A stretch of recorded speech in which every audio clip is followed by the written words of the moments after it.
What's up, everyone? It is Lovely Lane with Let's Talk and Mommy Misty with Life Uncensored. We're here today to bring you a show not only to celebrate Black History Month, but to also celebrate unity. How are you doing today, Missy? I'm doing good. I feel like it must be a full moon or something because I'm trying to share this to my normal places that I share it, and it is just not going well today for some reason. That's okay. Take your time. Take your time. If it is, I don't know if it is a full moon. Chime in if it's a full moon tonight. Let us know. I don't know.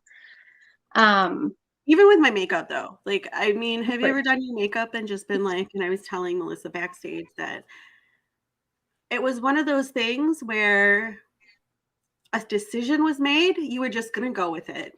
And the decision was made, and it was too late. And I didn't have a chance to redo it, going along with, my whole makeup today. So I don't know. I don't know what's going on with that. That's okay. I usually come on here looking a crazy hot mess, but today I figured since we're celebrating, Black History Month and all of that, that I had a reason to get dressed. So, yeah. Even though I should just get dressed for myself, but yeah, I've been busy. It's been crazy. So I know that we have a special guest, right? And she's actually someone that you know, correct?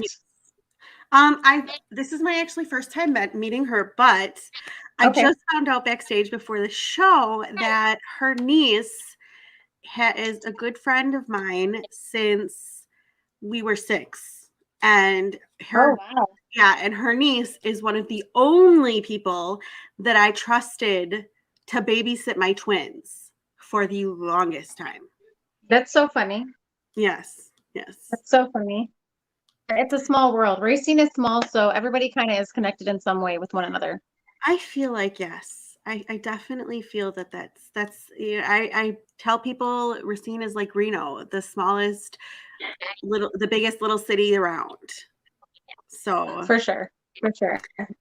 Well, as we're talking today, I really would like to just encourage all of our guests for you guys to chime in with me and Missy. Let us know how you feel or don't feel in regards to what we're talking about.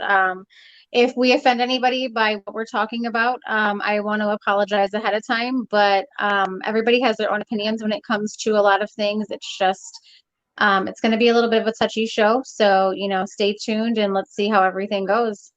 I too, I agree. And please just be respectful with people's opinions. Sometimes it comes out not what it's meant. So don't hold anyone to their life's, work because they made a comment that came out in a way that it was not meant to be. And be careful what you say. Yeah. Basically. Yeah. Yes. Okay. Well, let's pull Melissa up. Hello. Hello, everybody. Hey. So glad that I'm able to join you guys this evening. That's awesome. I'm really glad too. Yes, I am very happy. Which is also a strange thing that the person that gave me her name, name and contact is her little brother is like a little brother to me. I mean, he has done some very gross things to me. And if you know him, that's just the type of kid he is. He's never in any malice of his actions. He just doesn't realize that it could be gross. But I've known him since he's been like 11. So yeah. Elena's looking like, oh, she's logging. No, I'm trying to log in so I'm able to help with you with the comments and everything. So. Oh my gosh, yeah, so many comments. Okay, so yes, I have them pulled up. I'm like, oh, okay, this is nice. My husband. Hey to everybody that's on the comments, and also to all my family friends that are hopping on for this evening. I know. So I'm just kind of chiming in here if you guys don't mind, just talking. But I know that this topic is something that I'm passionate about. And so, I've asked them join, see how things go, it's very informal, I guess, an informal conversation as we're going to share. It can be based off our personal experiences or if we've been involved, whether it's advocacy or in research or whatnot. So I'm excited for I have to say, I did pull up Nina's comment. Yay. It's so funny, Nina. You say with advocacy, do you consider yourself an advocate? Yes, very much. Awesome. Not just necessarily, I'm more of an advocate of social justice. So it doesn't have to be just Black Lives Matter. I'm very passionate about youth. And then just other things that I touch on is just generally social injustice in general. I can think about the South Dakota pipeline when that was all going down. I wanted to go up there and stand with them because I'm just this is not right. What's happening? And they have rights to advocate for their own land. So that was like a big issue. But anything like animals, children, so like just people that can't speak up on behalf of themselves. So yeah. Okay. Yeah. I mean, I wish I was like, that's what I want to do. But for me to do something like that, then I'd have to pack up all the kids, and then I'd have to pack up their father, because he wouldn't let me go that far without them. Right. So I give you a lot of Here's my cousin. He's the homeless. Okay, so he's commenting because I spent like 12 years in homeless services. So I actually, I'm from where you guys are from, Racine, and I started my career at Safe Haven of Racine, which is like the runaway and abused and homeless shelter. So I ran 2 of their programs for a couple years. So and then that like led into my career and whatnot. So very passionate. I think that's why the youth part comes into place, because I really was passionate about like giving them opportunities and having people speak on behalf and make sure they have a safe place to go. And so yeah, that was something I was very passionate about. That's awesome. That's awesome. Although I don't claim Racine is like where I'm from. I just can't. It's like not in me to do that. I can't. We were at a doctor's appointment just the other day, and the gentleman was like, "Oh, so are you from Racine too?" And I was like, "No, I live here, but I'm not from here. It's just my home state is Texas, so I'm a Texan at heart." Tejano. Okay. Hi, Dan. Hi, Theo. Dan. My brother-in-law's on. We all call him Theo because you guys have so many fans on, and I have none. I don't have anybody who is a fan of mine that's on here. But get on it. That's so funny. That's so funny. Melissa always has a lot of fans. Like nobody ever pops on except for maybe my kids from time to time. Yes, that's there's so our funny. girl. There's our girl, Amara. Hey, Amara. Okay, so let's get down to, I'm putting my feet up. Get down to the subject at hand, because it's important to me to talk about. Yes. Jeanette's on here. Jeanette? There we go. No. Hey, Jeanette, you know me too. I was at your wedding. I've known them for a very long time. It's been a long time. Yeah, 20 years, I think. And then Joe's watching him. Thanks, Joe. That's Melissa's husband. he's such a good sport for us. It's so funny. Yeah, that's so wonderful. Funny. Yeah, he does a lot for us. Financially. He'll run around with Melissa like, what are you guys doing? Like it's really funny to watch. They're a great match. They are. Wonderful. That's great. Okay. Back to the subject. So yeah, nitty gritty, right? Because this is like, it's like this subject. So when we talk about like Black Lives Matter, and some people are, like, well, we believe all lives matter, or we believe blue lives matter. Like it just became like this, like even talking about it earlier. I mean, even before the show started, you and I were starting to like debate on it. Melissa's like, I'm not going to say anything. I'm going to wait for this. I'm going to wait for this to happen. Yeah, and I'll start chiming in. Okay, so I mean, I have to like be completely frank and upfront when I say like I stand for Black Lives Matter. But if you like, I stand for Black Lives Matter in the sense that I believe that Black lives are endangered. I don't stand for Black Lives Matter in the sense of like Black Panther, like nobody else matters. No, because I've read some of that. I don't know if you've read any of those articles, but some of that I'm like, no, but I do stand for like Black Lives Matter 100%. I can't fully stand for all lives matter because I don't necessarily feel that like all lives are in jeopardy. If all lives were in jeopardy and we had like a fucking zombie outbreak, I'd be like, standing out there like all lives matter, you know what I mean? But I just feel like right now in our day and age and where we are in society, it's more so that African American lives are more in danger, more at stake than other races.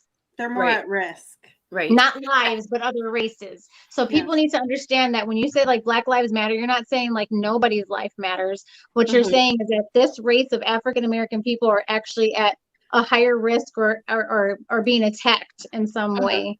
Mhm. So that is what that initially stands for. So when people get offended by that, it's not, I don't think that they're seeing the bigger picture of what's really meant, or maybe they are closed in and they don't notice, or they aren't culturized enough to see that there's actually a problem in America. I Right. 100% agree with you. The only thing that I do have to say is I I like lint think flying. what? Oh, I'm really okay. Sorry. There was like lint flying, like Oh, and my light is like lighting it up as you're talking, and I'm like going cross-eyed. I'm sorry, go ahead.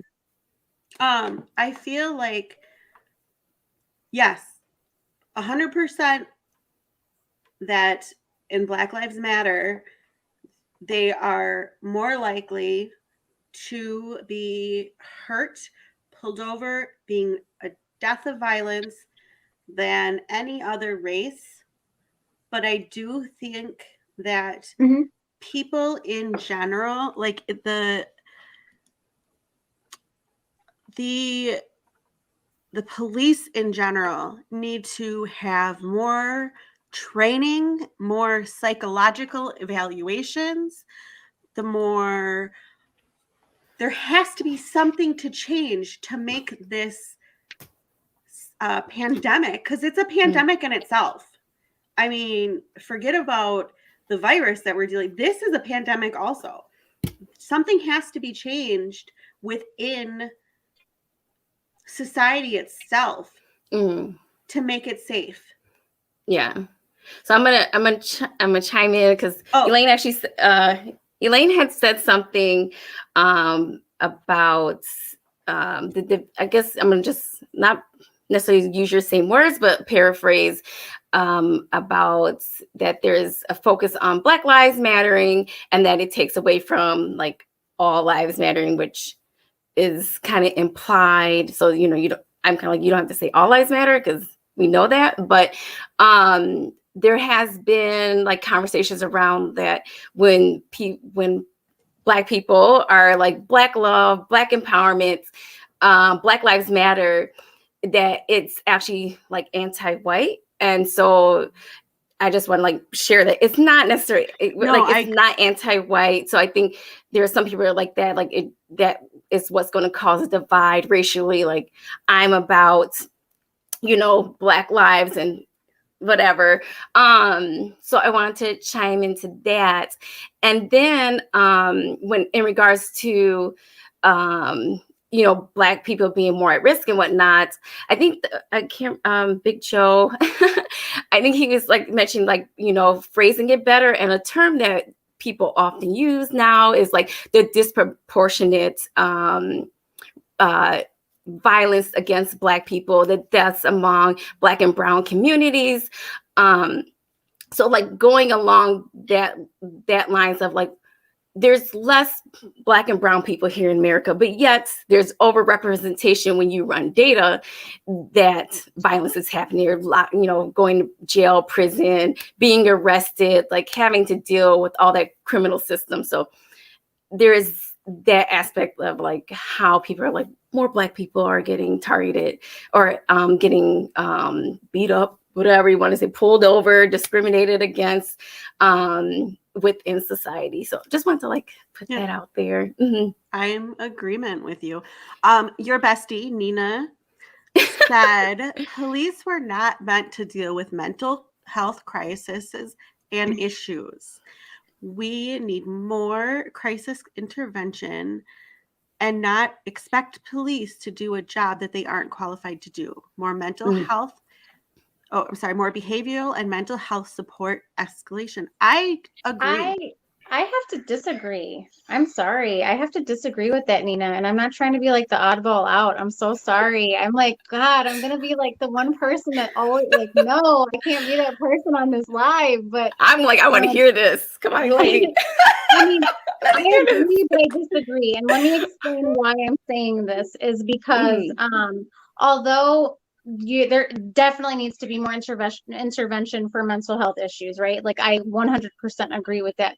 But I do think that when you take that oath to be a police officer, you take that oath knowing that you are going to be put in situations that are going to try your own mental state sometimes. One of my really great friends is a detective, and we have these talks all the time. And you know, when me and her talk, she always tells me, like, you know, it's not necessarily the situation that you walk into, it's how you handle the situation as a public figure, as a police officer, or as a detective, or as a social worker, you know. And not everybody has the means to handle those situations. But if you know, like, you know what, I'm not really good at those situations, there are extra trainings that public figures can take Now, if you want to, you know what I mean? Yes, So but and now, don't you think that there should be more training for them, and that there should be more psychological evaluations and psychological help for police officers that are coming into these situations? And Nina says it's okay to disagree. Nina, I 100% agree with you, because Elaine and I disagree often, and we don't take it to heart. No, I mean, I agree with that. How do you feel about that, Melissa? How do you feel about, you know, more psych evaluations? Because they get psych. I mean, they talk to their freaking kindergarten teachers and shit. So let's hear about this. Right. So my perspective is like, I'm with Nina as far as like needing the training as far as like mental health, because there's an assumption when you take that oath that you're going to look at this person regardless of race, gender, religious beliefs, whatever. And so when the police officer approaches the situation, there's assumption that they're going to see this person as human, as like, I'm going to act in the best interest of this person I'm dealing with. And so obviously we have seen that doesn't happen. And so I want to say, so you guys, you can Google if this is correct or not. You can Google it. But I want to say there's been research done about like what has happened when police have started getting the mental health training and learning how to be that first response in a situation where there's a mental health crisis happening. And I know I've heard that there's been agencies where they actually have designated certain police officers within their agency to be that responder, so that when there are police officers that, like what you were saying, they enter a situation and they're like, I can't handle this, they call on them.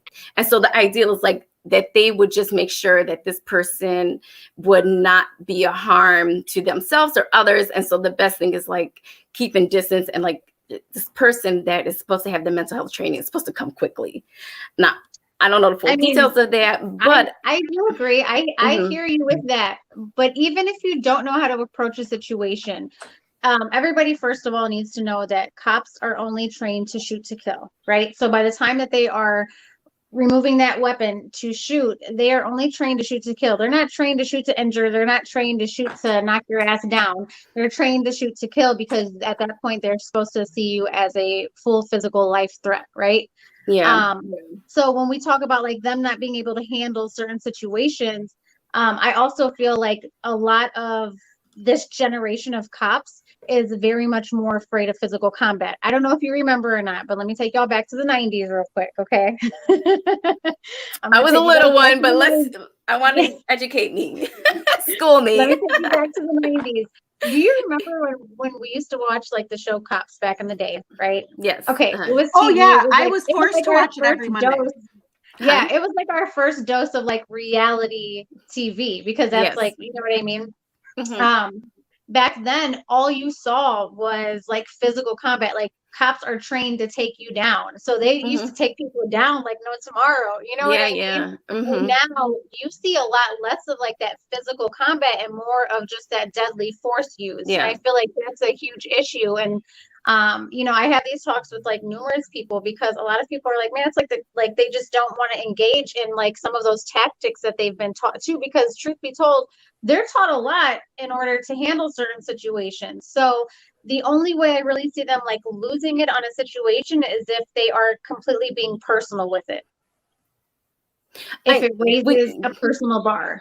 Yeah, when you were just saying that, I guess I immediately thought like, what is the shift? Because maybe it was just like as there's a saying, or there's like, I wouldn't say saying, but people are saying with cameras, cell phones, and all that, it seems more, but actually this stuff was happening. So Yeah. if there's Rodney the cops, King. yeah. So if the show was just capturing, the police running down and beating on people and then arresting them, which is kind of like what we saw, I'm sure they're not recording like, trying to go behind police officers that are actually like drawing their guns and shooting people.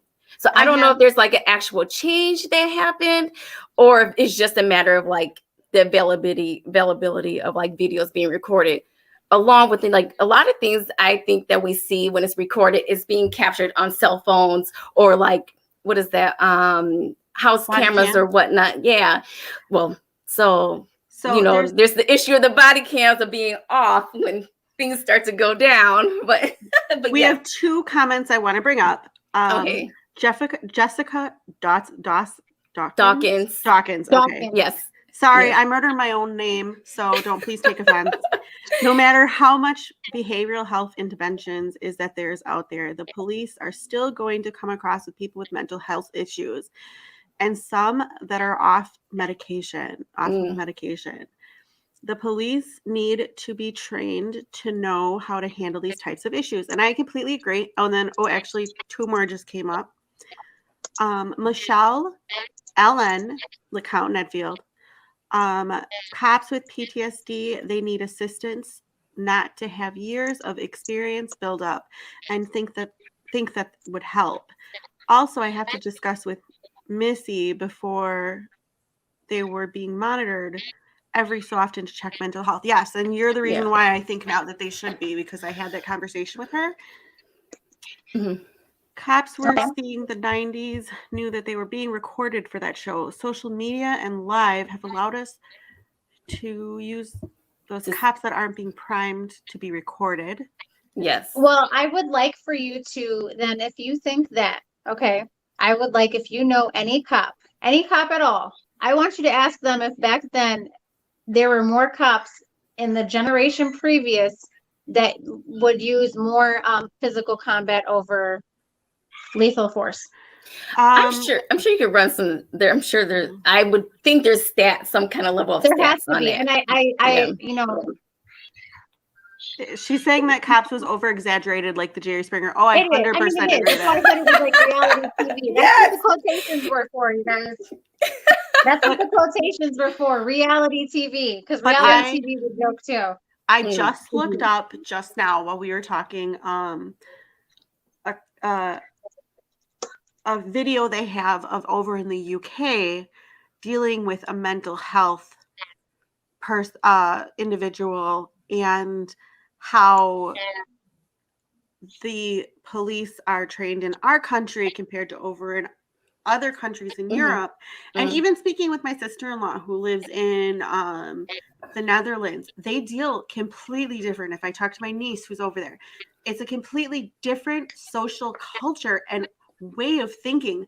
A person was holding a knife, so they did pepper spray, they used their batons, they used everything else that they had to before they pulled that gun out. Our type of society is you shoot now and ask questions later. That's just the way it is. And that's really sad. And I'm really sad in general that we have to have this conversation, because we shouldn't. We should be able to solve this and stop this violence. America was built on racism, though, if you think about it. America was built on racism. And if you deny it, then you are just delusional. And I'm sorry to say that. But the whole world not you. Was built I'm saying, yes. I'm talking to people out here in life. But the whole world was I'm built gonna on make a lot of racism, people not like me racism. today, and I'm sorry. Okay, I'm sorry if, like, when I speak the truth of what I know, you eat it up and you spit it out because it tastes like crap. But I just feel like it's the truth. America was built on racism. So a lot of people have a hard time realizing that it's just been there throughout all of these years. And I feel like, though, the whole world was built. I'm sorry, after this, Melissa, please speak in. Okay. I feel like the whole world was built on racism. If you go to any culture, anywhere, even in Europe, they had slaves and they had they called them servants. Mm. So that's not an excuse. We need to build past this. And we're not going to build past it until everyone becomes a realization that it's going on. Yeah. So I have a couple of things. I think worldwide, and historically, as far as like built on racism, I think there's a level of like colorism there versus racism, because there's like, light skin, dark skin. And then I think there's also with that history is where people come from, tribes and different, the land it came from. And so indentured servitude was different. And where here in America, they went to Africa and pretty much grabbed people and brought them over here, stripped, indoctrined them to be like, you are property, you will answer to us. This is what you're built for. And this is going to be your name. You're going to get rid of everything that you know about Africa. And you're going to be, I guess, I don't know the right word, but you're going to become, a slave. Like, white people are your owners. Black people, you are just good for, doing the labor, building our stuff, making, like building our country. And so the thing about racism in America is very systematic. It goes across education, the government, it goes across healthcare. Healthcare right now is a big issue when you think about the impact of COVID-19. And so all of that. And so there's a thing called social determinants of health. And so that then impacts, when you think about social determinants of health, is like your environment that you're experiencing, but that's access to employment, access to food. People are living in like food deserts, employment deserts. But all of that is like a representation of the systematic racism that we have to like also address and fix, then to reach like this point of like, we're all one, we're all together. And I think that's a big issue right now, is like, it's so complex. It's digging through who's responsible, who should be leading the effort, on what level. Is the government responsible, or is the local community is responsible? Is the individual person responsible? Like, and so is all of that. And then one more last thing. No. When you think about like policing in America, you have to go back to there's a line when it's like when slaves were first free, and then you have people that were going after them to still capture them and bring them back, right? So then that turned into, well, you can't do that. So you know what? We're gonna have laws now. So when you break a law, we're going to lock you up and we're going to get that labor that way. And so that just then became what people are talking about. Like there's a history there that's ingrained in the policing system that has always seen like Black people as like, these are the bad people. Do we have a number of how many Black and Hispanic people are locked away in America? Do we have a number? I don't know the number, but the percentage is like buku crazy. Like it's very disproportionate. Like there are prisons that are like straight all Black and brown people, like, is it? So, but there, when you think about that, when you go into the prison system and talk about prisons, not jails, but prisons, there's privatization. And then there's, federal owned or state owned or, public owned, you want to say. But with people that have privatization of the prisons, you get money off of bodies. You don't. That's it. So there's gotta be a way to keep putting people in these beds, because otherwise you're not gonna have the revenue to keep your prison running. So it's all like interconnected. Yeah, it is. And I think the last time I checked, which was like a couple of years ago, they received like 30-something thousand a year per body. And I think that was in the state of Texas. So it's a crazy amount. Like it's a crazy amount, and I'm sure it went up in the last couple of years. So I have the number right here. It's 41.99 million people in 2019, and 76.3 Black or Afro American alone are in the prison system in the United States, and that's from the U.S. Census Bureau. Quick facts. And so you think about this crazy when you It's- think about how much a percentage of the population of America we are. Like, Because really? you can't tell me Like, you Okay, can't tell me that So when you look at numbers, you have, if you look at all these statistics, you look at all these numbers, right? Point blank period, America's still racist. That's it. You can't get around saying it. Now, I'm not saying, Yeah. and for everybody listening, I need you guys to really listen to this, okay? Because I just told you that I have a really good friend who is a public figure detective. I have white friends, black friends, Hispanic friends, Asian friends. Like I have everything, right? So I'm not by any means racist. It irks me about racism for the fact that I can't imagine not liking somebody just for how they look. I usually, if I don't like somebody, it's because you're just a shitty person on the inside. You know, you just have proved that you're just not a good person. But when you look at all these statistics, this is my point of like really wanting to like really dive in on the show, is to really bring out the fact that if you look at statistics, even if social media has glorified stupid shit because of, you know, phones and cameras and all of that, right? Maybe it's something that needed to be looked at more. Maybe it's a good thing that there's cameras now. Maybe it's a good thing that people record off of their phones now. And now it's starting to be like this major thing where obviously it's starting to be noticed so much that like damn near half the cities in this last year were torn down from angry people. You know, some were with Black Lives Matter, some were, I don't know what the hell Antifa is. It's like some type of weird ass shit. I don't even want to get into that one. But my whole thing is Scientology. Nobody really knows what it is.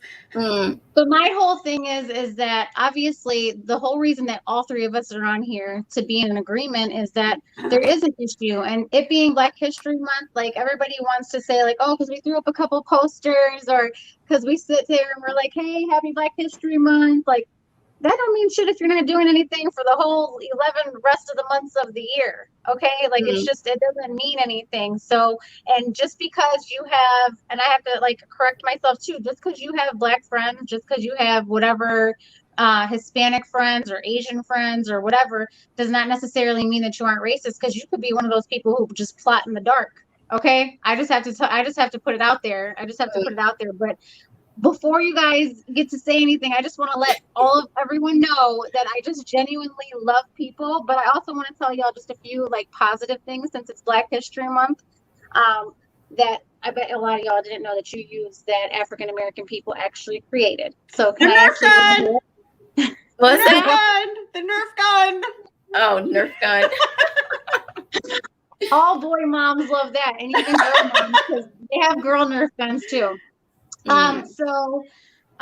1949, the air conditioner unit was invented by a African American individual named Frederick Jones. The almanac, right, was created by an African American individual, or Black, however you want to take it. Okay, 1791. Some people get offended either way, so I mean, I'm just speaking how I speak. If you don't like it, then touche. Auto cutoff switch. Everybody needs a damn auto cutoff switch, and we all use them. So if you're racist, you might not want to ever turn off your car.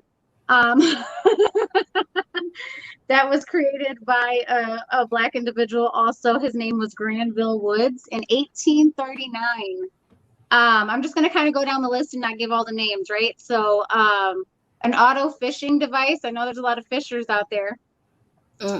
Baby buggy, which is like a stroller.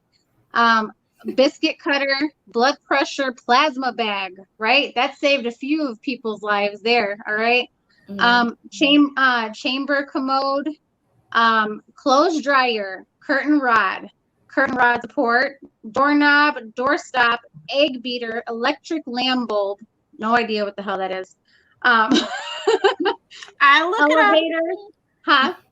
I'll look it up. Eye protector, fire escape ladder. Tell me that's not awesome. A fire extinguisher, folding bed, folding chair, fountain pen, furniture caster, gas mask, golf tree, guitar. A guitar, you guys. So if you like music, you gotta like Black people. hairbrush, hand stamp, ice cream scooper, insect destroyer gun, ironing board, keychain, lantern, lawn sprinkler, and there, like the list goes on. Seriously, lemon squeezer, lock, lubricating cup, lunch pail, mailbox, mop, peanut butter, pencil sharpener, record player arm, rolling pin, and I mean, I could just go on and on and on and on and on. So I just would really, really like to not only talk about all the issues that we have, but really just like, you know, tell like everyone, like we really wouldn't even have like some of the lives that we have if some of these inventors were never born. You know, I'm over here giggling because I just want to shout reparations. When you listen, I'm like, dang, we built this place and we have all these inventions. Like, come on now, we need some stuff back. Yeah, Love the land bulb. What is this? It's just like a light bulb for like a car. Yeah, but does anybody know who they try to say invented the first light bulb? I mean, can we do some Thomas Edison. Yeah, and that's not true. Yeah. Really? No. Yeah. I know that. He didn't. No, it was a black man. He invented something that contributed to the light bulb, but yeah, but actually it was a black man who created the light bulb, and he didn't get the credit that he should have gotten because in school they say, hey, Thomas Edison made the light bulb, and they teach everybody that. There's also some like stuff that hasn't been, I don't know if you know this or not, but I did a lot of research even prior to this because of one of my kids. There's also a lot of research in regards to like a lot of the stories like Rosa Parks. A lot of people have misinformation when it comes to Rosa Parks of her taking a white person's seat, but that's not necessarily what happened. She broke no laws. She broke no laws. What actually happened is she sat down where she was told to sit down, and the bus got too full of white people. And at that point, they told her that she had to give up her seat, which was considered in the black section, for this white woman for her to not stand. And she said no. And by law, that was her section to sit in. So she actually broke no laws. She was taken to jail for no reason. So I just wanted to make sure that you guys know the truth about Rosa Parks. She never broke a law. So for everybody who tries to like back up that story, that's like, oh, well, she broke a law. She didn't sit where she was supposed to, blah, blah, blah. That's not true. I didn't. That's not the story I had heard, but I mean, I obviously believe that you did your research. Yeah, I just knew that. I did.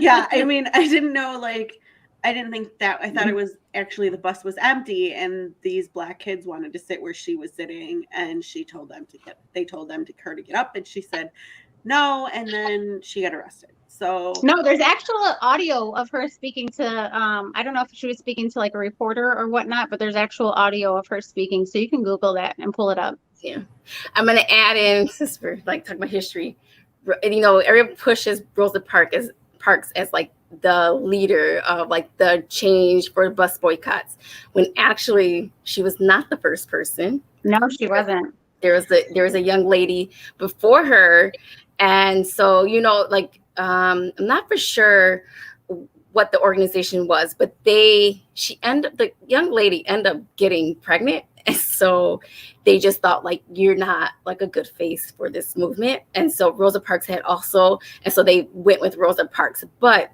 when they sued for this bus boycott, she was part of the, I think it was like 3 of them that were suing. I can't for sure if it's the state or whoever, but the lawsuit that they won, but she was a part of it, but she was not the face of this movement. And so, you know, you just think like, she could have been, but she ended up, you know, at a young age. So yeah, and I can't think of her name, but I feel like we don't in our schools in general have enough education for our Black history. I don't think we have enough history. I think it depends where you live.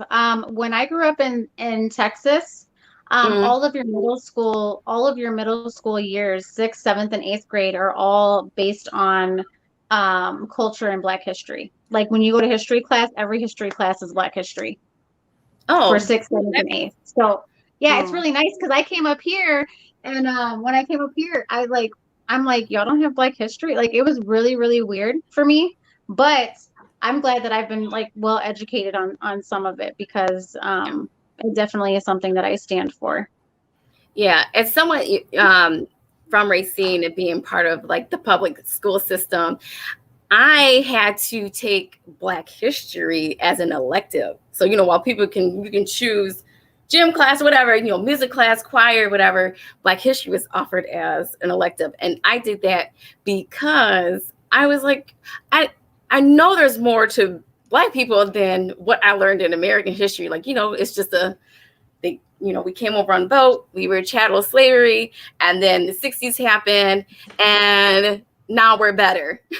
But going to the Black history class, I felt like it was segregated anyways because it was all Black people in this class. Like, I feel the same way when I was a history major at UWM for a semester, maybe two.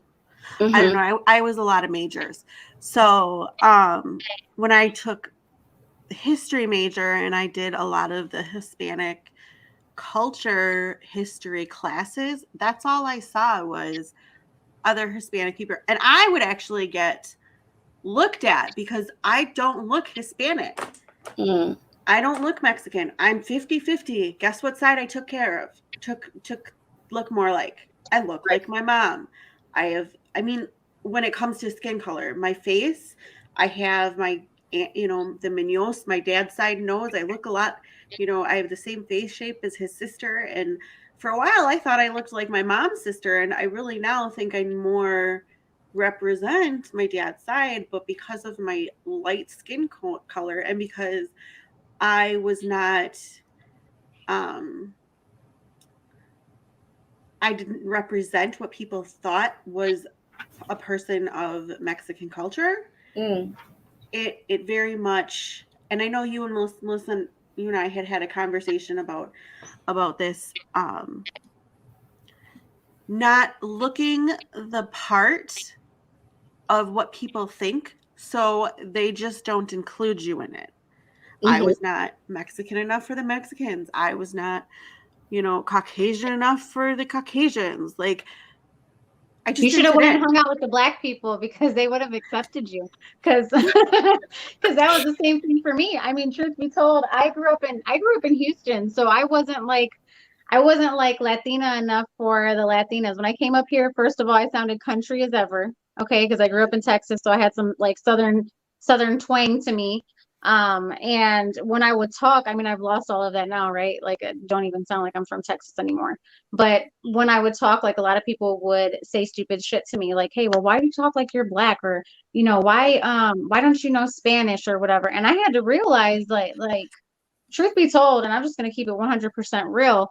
Mexicans don't jump the border and really stay in Texas. They jump the border and move up here. So I was not like, and then to the Mexicans, like, oh, you ain't Mexican, you're Tejana, right? So it's like, oh, okay, like, and they literally would even say that at work, even just like a couple of years ago. They would say it at work, like, oh, you're Tejana. And I'm like, well, whatever. Like, I'm Hispanic, somebody for the first time last year say that to me.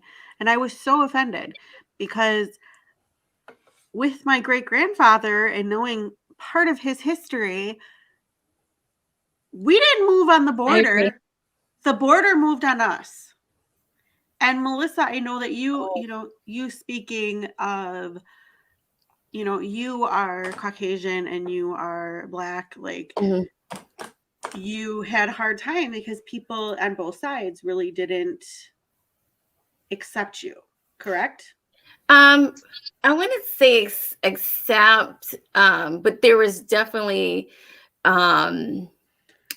like pointing out that I was mixed, and I have to share that it came from peers and adults. It didn't come from internally from my family, except on my wife's side of my family. It did experience some undertones when I would go around them, and I would always get a sense of like, we're being looked at different, we're being treated different.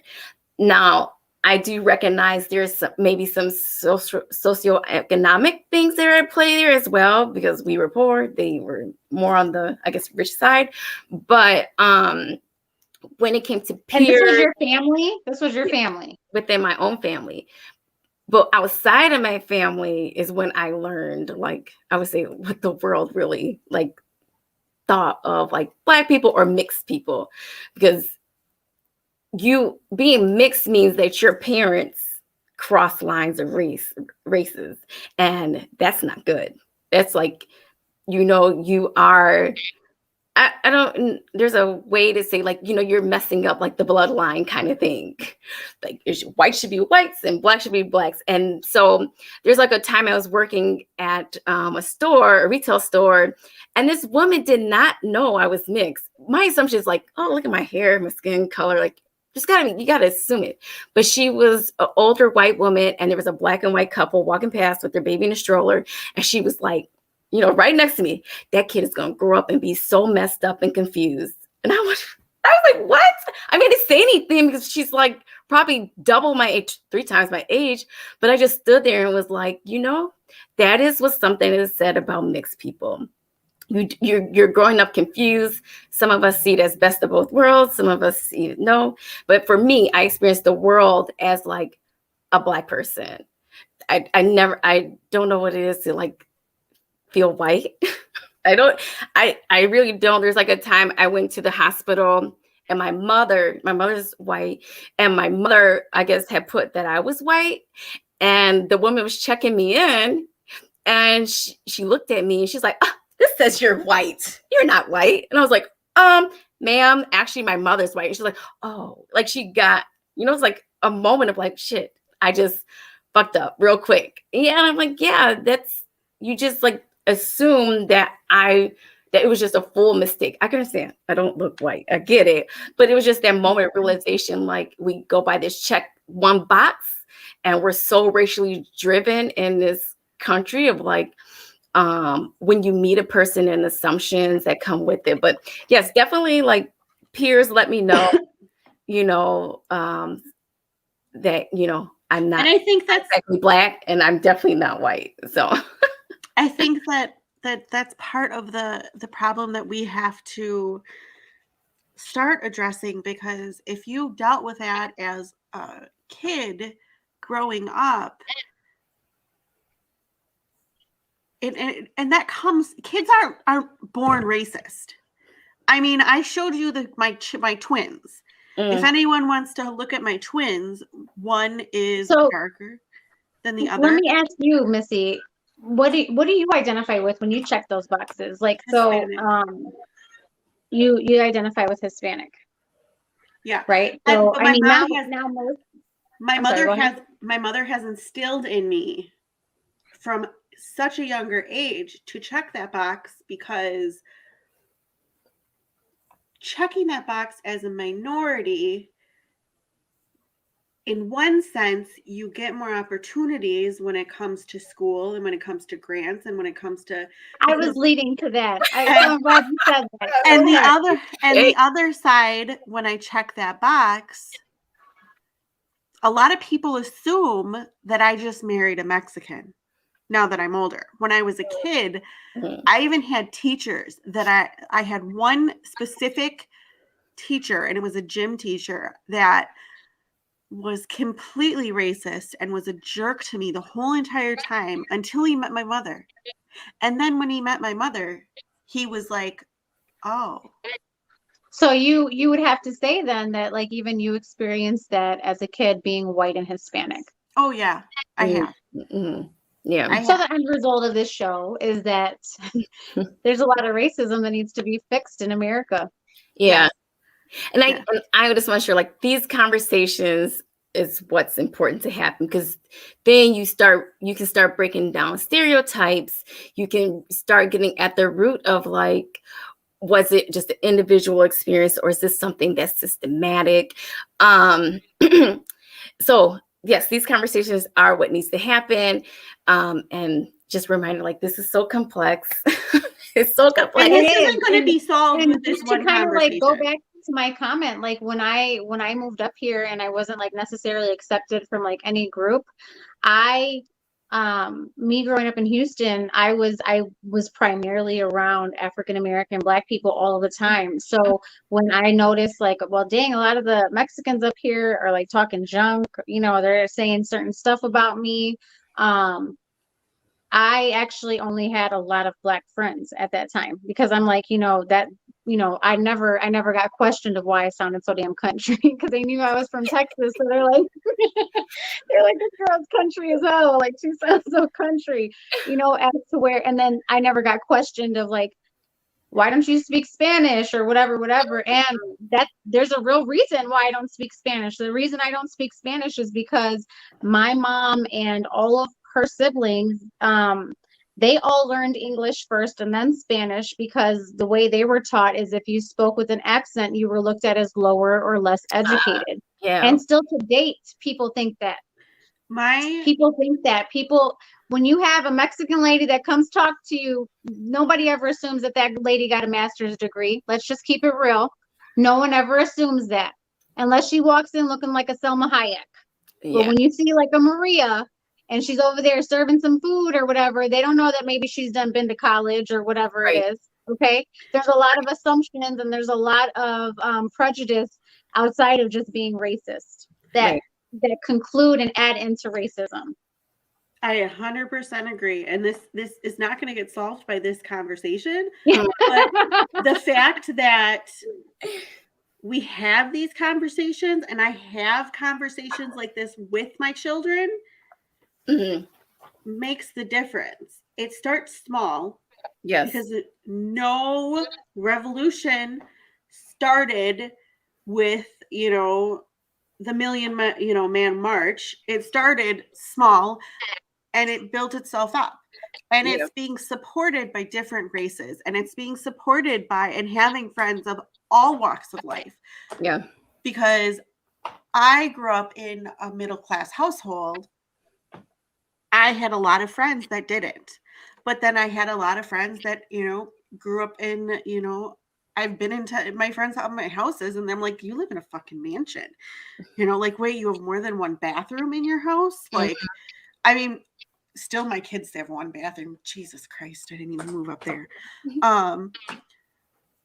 It's having these difficult conversations and it's having the, what we can do as an individual. And, I told you, Melissa, if there wasn't for COVID and I didn't have a child that had an autoimmune disorder, I would have been walking with Black Lives Matter. But because I had my child to think about, I wasn't able to go out there. And I felt horrible. And I felt like I was not supporting something that I wanted to, support, that needed to be support. My mom used to tell me I would come home with every stray dog that I found in the neighborhood because I wanted to save the world. Mm-hmm. And I see that in my kids. I don't want you to feel like you have to necessarily march with Black Lives Matter to support Black Lives Matter. Like that's a misconception because I didn't go walk with them. I didn't go walk with everybody who was out in Racine or out in Kenosha to go walk with everyone that I knew or that was out there.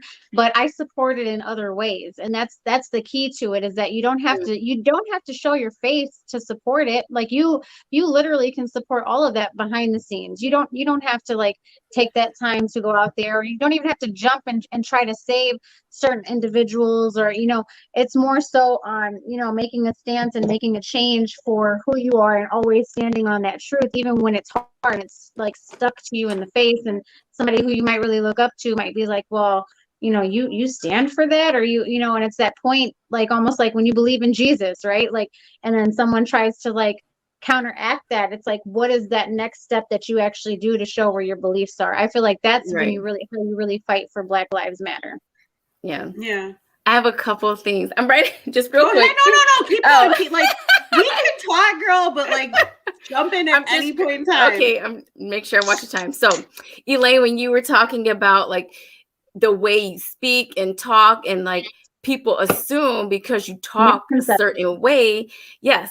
And so, and the term that is called, you have to code switch.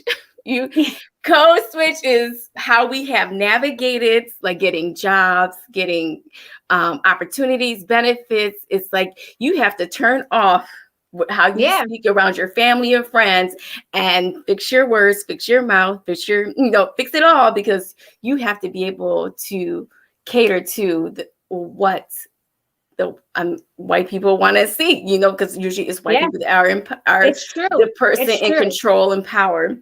So, and there's actually a podcast called Code Switch. Is it? Yes. It's a good. You have to go from being like, I don't know what the hell you're talking about. And hi, this is Elaine. How can I help you? Definitely. So I know that a lot of people have to do. You said that. The Code Switch? It's called Code Switch. Just Code Switch. Yeah. So we used to call it something different, but I'm gonna leave that out for this show. Okay, don't talk about it. Okay. And then Missy had talked about like small organizations. And so that is very true. And that when we talk about like across this nation and how we're going to move this needle on being progressive and like getting away from the disparate healthcare, education, the policing, all that, is that it is a grassroots effort. It actually, it does start small. And so there are a lot of organizations out there that have different ways of approaching this to, like, it's a complex problem. So they have different ways of like working towards to bring up Black people, to bring up brown people within their community, and put them in positions of leadership and power, and getting them the resources so that they can be the best person possible. And then the last thing about supporting, very true about the supporting more than protesting. I actually went through a moment of like, what the fuck are we doing? Okay, we go march, we wear your shirts, and like, what's next? What's next? What's next after we destroy property, whatever, or, make whatever we're doing to make, people pay attention and like, this is really serious. And I was told, like, because I was so frustrated, and they're like, you got to find ways to support that's off the front line. And so they're like, is there a way that you can volunteer with an organization? If you have the ability to, sponsor an effort within an organization, do that. But also like, and, knowing what your skill set is and seeing if you can contribute to an organization as well. Also supporting Black-owned businesses. Like, let me just tell you guys that I actually watched this research, right? And it was showing like how many races, like, that there are that like own businesses, whatever, and how long a dollar stays within that racial bracket, right? Yes. And for like Asians, it was like an unbelievable amount. I think it was like, don't quote me on the numbers because the numbers can be off by like 1 to 5, but I'm just giving you like an example, right? Mm-hmm. For Asians, it was like 26 days or something that their dollar stays within their community. And I thought, like, that's crazy as hell. Like, that's forever in a day, right? Like, that's long. The next one was actually Caucasian people, and theirs stays for, I think it was like 19 to 20 days, which is a very long time also. And then it went down to like Hispanic, which was, I think, 7 days, right? Mm-hmm. And then it went down to the bracket where how long a dollar stays in the African American community. Can you guys guess? I just want you to take a guess. A day. No, it was like so many hours. Well, I'm surprised because us Mexicans like to shop. I'm just laughing because I'm like, shopping. Even if Mexicans like to shop, are you shopping Black owned? I made it a point, like, so there was this guy, he made it a point, and the thing used to be on Netflix. He made it a point to try to only support Black owned, no matter where he went. And he had such a hard time eating and finding cars and stuff like that because it's Killer Mike. Yeah. Watch it. You guys haven't watched it. Watch it. You're giving me like list to do here, Melissa. List to do here. Like, hey, I got a whole lot. I felt like it was so sad. So I was like, you know what? I'm only supporting Black owned. Like, if I'm gonna buy, like, even you guys are gonna laugh, but I'm gonna show it. I don't even care right now. Okay. Girl, what you got on? wearing a waist trainer. And I made sure that the waist trainer that I was wearing was from a Black-owned business, okay? Like, my friend actually showed me the waist trainer, and she was like, Elaine, she's, there's this Black girl, she, like, makes these things, and she's like, and they're formed to fit, like, more of a curved figure or whatever. And she was like, go on and get it, Elaine. Like, so I was like, what, it's Black. And that whole month, like, I was literally just like supporting just Black owned. So if I wanted this, I was going to Black owned. I was buying, stuff like that. So like, I think of which I want to put this out there right now, since we're talking about it, supporting Black owned. I am starting a series with the show of Let's Talk Life Uncensored on location, where I want to have an interview and have a live interaction with the owner and the employees at the businesses in the greater Milwaukee area. I'm not just saying just Racine, where we're from. I am saying I will go down to, Kenosha, or... You're going to go in the hood in Milwaukee, Melissa? I'm not afraid of nobody, nothing. I have a plug. I have a referral. A what? I have a plug. I have somebody you can connect with. Oh, okay. Is it minority focused? Yes. Well, I know it's small business focused. Okay. It is not just minority, but it is small business focused. Still someone you can. So it's the Wisconsin Women's Business Initiative, and it's for Kenosha, Racine, and Milwaukee. And so they focus. The focus is on women in small business. However, they bring on men can participate. And you know what? Somebody just told me about them.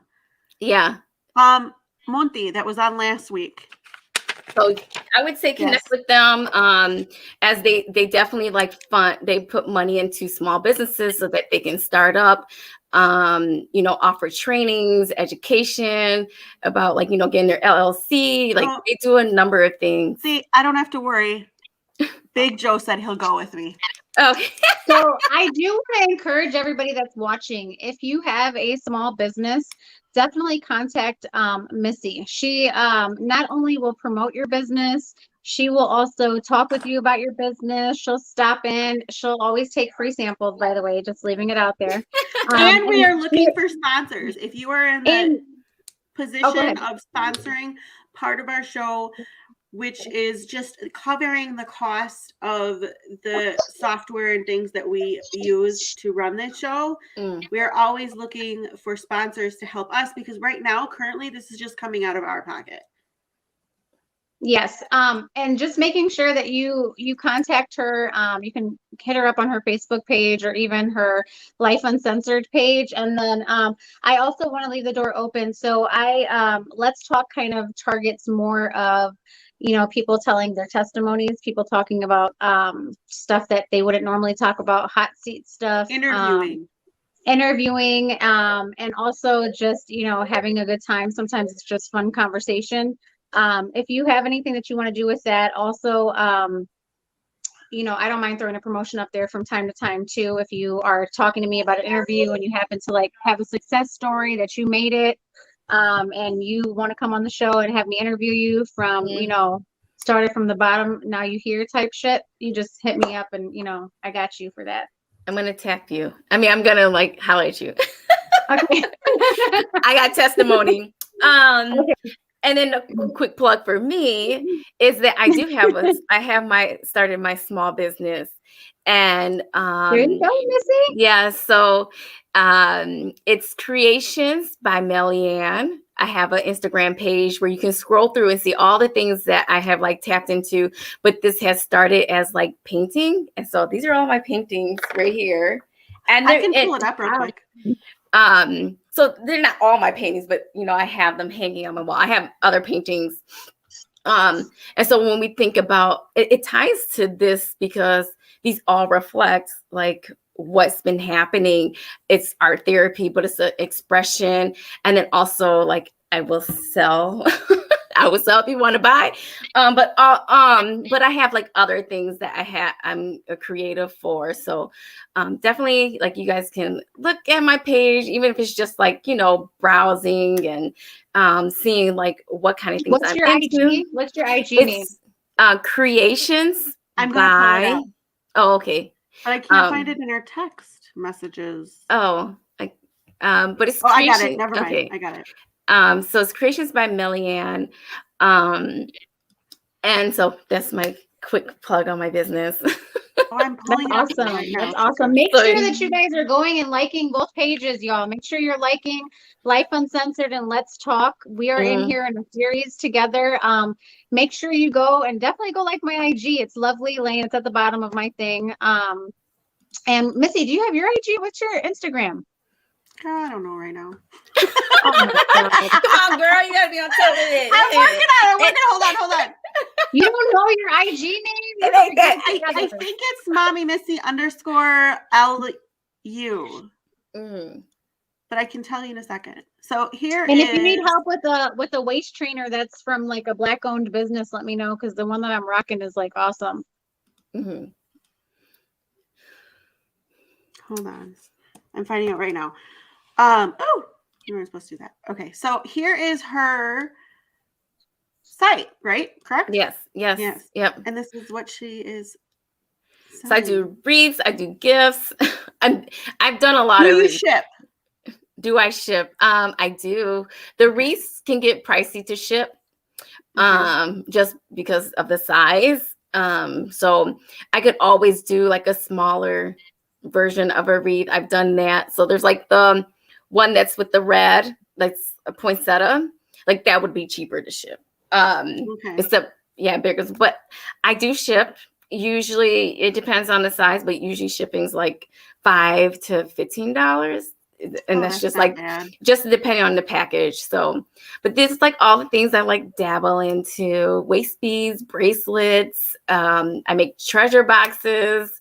So it's, you can always challenge me, be like, hey, I saw this on, Pinterest. Can you do it?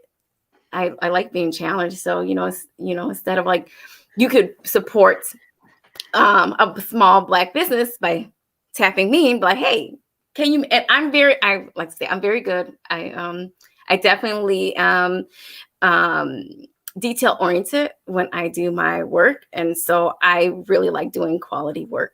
So That's awesome. Yes, I'm glad that you brought that up too, because usually we do like to try and we haven't for a couple of shows, but we like to have a small business or something like, an Instagram or something, a business come on and talk about your business. And I will add that in the like the show notes. not the show notes, so it'll be in the Oh. show description. Oh, okay. Yes. Well, it was definitely a pleasure, ladies. I know that we're running into time, everyone. Yes. We would like to personally thank you for coming on and, speaking your truth and your opinion and how you feel about everything. I'm sorry if I was like the courtroom judge in this. Like, I kind of felt like I was just like before. But yeah, I just want to, tell you thank you. Missy loves having you on too. We definitely appreciate everyone who always watches with us every week. Yeah, And this comment. this was really good. I really enjoyed it. It's an opportunity for me to like get over my stage fright. Like, For sure. Even though, it's not I don't know how many people are going to watch this, but it's really good. I'm glad to have this opportunity. I'm so glad that my best friend, Nina, thought of me about this, because I am very passionate and I do dig into the topic of like actually researching and advocating and challenging people's thoughts on this, because I would just speak real quick about Van Jones. Like, Van Jones did the whole thing of like going across America and interviewing people that identified as Republican. And that motivated me to like sit back and actually listen to people, not necessarily agree, but listen to them so that you can hear the other side and actually see like, we're just different, but we may get to the same, we still want the same thing in the end, just the path there might be different. But I really appreciated him like doing that and planting that seed within me. And so I guess I'm trying to plant a seed with you guys. Like sometimes you have to sit back and shut up and just let somebody talk. And then, you know, you just go, okay, I appreciate you sharing. Thank you. Thank you for coming on. But I think us sitting down and shutting up is never going to happen. I think we're always going to be on here talking. I do want to thank everyone that has commented, liked, shared, or followed Life Uncensored or Let's Talk. We are two shows combined into one series that we are going to continue doing for as long as we possibly can, because I really do feel that we are making a difference. But please, please, please like, share, comment, follow Let's Talk and Life Uncensored, because without those ratings, we don't have a show to go to. Yeah. This is really good. Yeah. So I'm going to let everybody say goodbye. Bye. Bye, you guys. This was great. I'm so glad that, you know, I like the comments. On. Yes.